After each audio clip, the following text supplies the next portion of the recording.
Hi, happy Monday. Thank you for joining me for this week's Weekly Wisdom. I had the pleasure of viewing the Rise Live virtual conference by Rachel Hollis, and there was a couple of different tidbits and nuggets that I thought were pretty powerful that I wanted to share. The first one was a quote by Ed Milet, and the quote was that you don't have to believe everything you think. Man, if somebody would have told me this in my 20s, my entire world could have been changed. I just want to say it one more time. You don't have to believe everything you think. When he said that, it just kind of lit up my world. This was a lesson that I learned in small doses through my 20s, but then in a very big way in my 30s. And there was two main areas where this tended to play over and over. The first was in the area of self-talk.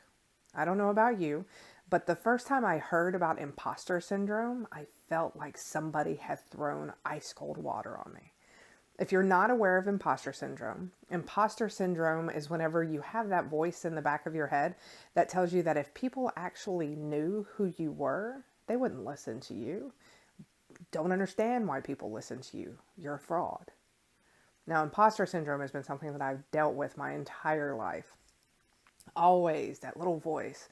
You're not good enough. You don't work hard enough. You're not fast enough. You're not smart enough. And it wasn't until I was in my mid-30s where I started changing the narrative, determining what I wanted to think about myself, not what that little voice told me I should think about myself. Because remember, you don't have to believe everything you think. Now, if you want to change the narrative, you can. It takes time and it takes repetition and it takes a lot of effort. But now, while I have moments, it's not a constant narrative. So an example of this was the "you're not good enough." I would hear this and it made me react sometimes with my peers at work. I feel like I should apologize to those that I worked with in my 20s and early 30s. Because many times it was insecurity that would make me react. The "you're not good enough" was a hard one to overcome. And the way that I overcame it was whenever I would hear the voice, "you're not good enough," I would think, you know what? I'm not good enough for where I want to be in 5 years, 10 years, but I'm good enough where I'm at right now.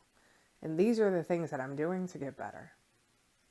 Now, the other area that this really clicks is things that we were raised with.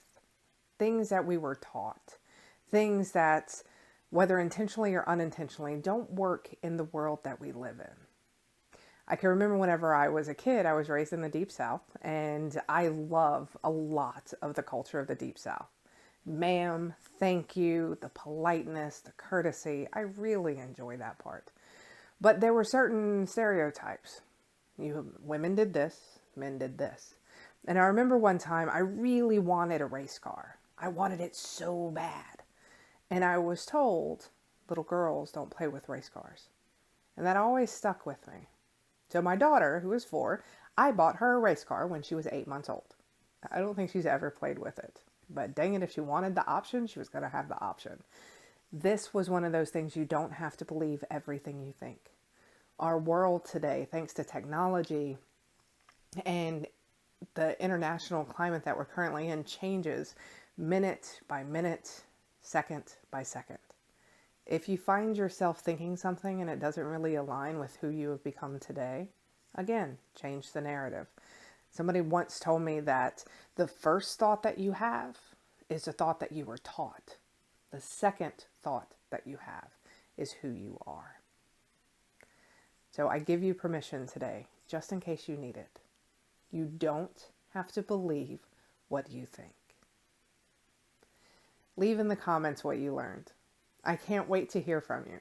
I hope you're having a wonderful week, and I hope your family is happy, healthy, and safe. No matter what, don't forget, you got this. Have a great day.